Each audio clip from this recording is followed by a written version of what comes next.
I've brought you a lawsuit. Oh, God.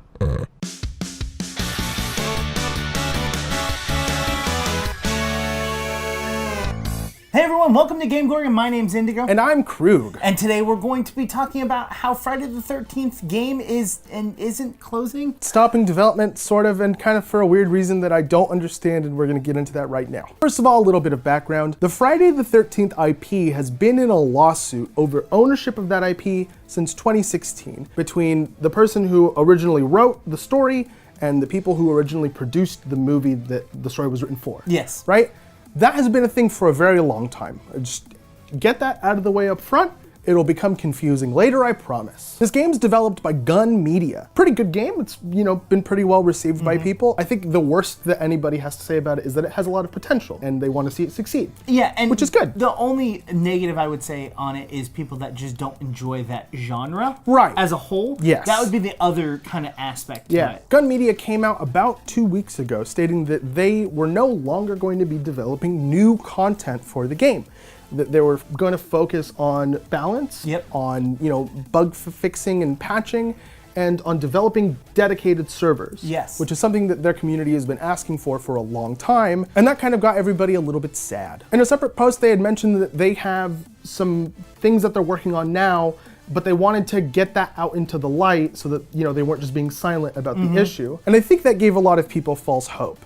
They had been getting a lot of emails saying like, oh, well, are you going to be able to do this kind of content or this kind of content? No. We can't add any content whatsoever. Nada, not even a new tree or rock. We can only focus on console-dedicated servers, bug fixes, and maintenance. Now it's time for the plot twist. Plot twists, plural. Neither of us really understand. No. The game was announced as something else in 2014. It was announced as kind of a vaguely similar but not IP-related Friday the 13th game. Yeah, it was called Summer Camp. Yeah. They even said that they were using, Friday the 13th as a inspiration. Exactly. Yeah. I believe they were even trying to Kickstarter it at that time, and then they stopped and then brought a real Kickstarter on once they got the next piece of information. Which is that they were going to be able to access the IP. They had apparently been contacted by Sean Cunningham directly. And he told them, like, hey, why aren't you guys making this a Friday the 13th game? And the developers said, well, we'd really like to, but we sure don't have the money for that. And Sean Cunningham basically said, well, you can just do it. Like, I'm going to give you the right to do that. Knock yourself out. Here's the IP. This is a once-in-a-lifetime thing. Let's do this. Like, YOLO, let's go. That information regarding the IP was obtained from 1428elm.com. You should go check out the article. It's a big, long interview. I really love the name of that website. Yeah, it's actually a subdomain of a different fan site that has like a bunch of different fan sites as a part of it. Well, do you know why that? Because that's the name of the street, right? Yeah, on Nightmare on Elm Street. On Nightmare on Elm Street, yeah. Because it's Elm Street, and that's the house, is Elm Street. Movies are hard for me, but I did know that one, I promise. Even though it sounded like I didn't. I'm not entirely sure whether or not they realized that there was a lawsuit involved in that whole situation. It kind of feels like that they weren't. Honestly, what it feels like to me is Sean Cunningham didn't realize that there was a lawsuit. I don't understand. Well, I think he probably was aware. I don't think he thought it would matter. As we've kind of like been deep diving into this, I'm starting to grow my own suspicions of what's actually going on versus what they're saying. But I'll get to that once we finish. Once we finish the thing. Yeah. All that's weird, but there's one last layer of weirdness. In 2017, a site called Game Revolution allegedly had some correspondence with a lawyer from Horror Inc., and the lawyer had this to say. We can absolutely confirm that the Victor Miller claim does not impact the current game being distributed by Gun Media now or in the future. Even if he won his action, Mr. Miller would not own the Jason character, as he has come to be known, loved, and feared. He did not create the title and so would not have the right to control its use. Knowing that this title was in a lawsuit before releasing the game, they got the IP in like a weird situation and still like feeling okay in that situation to move forward with the title. And then now, after the point where a lawyer has come out and said this wouldn't cause them any legal issue, they stopped the game. It's like when two suspicious things happened, they proceeded, and then one thing happened that was like alleviating concerns, and then they stopped? So my sneaking suspicion, and I haven't told you this, okay, is I think the game wasn't doing financially well, and that they were moving into maintenance mode, and they're using that as a form of excuse. Do you want to know something that I think you're going to think is a lie? Okay.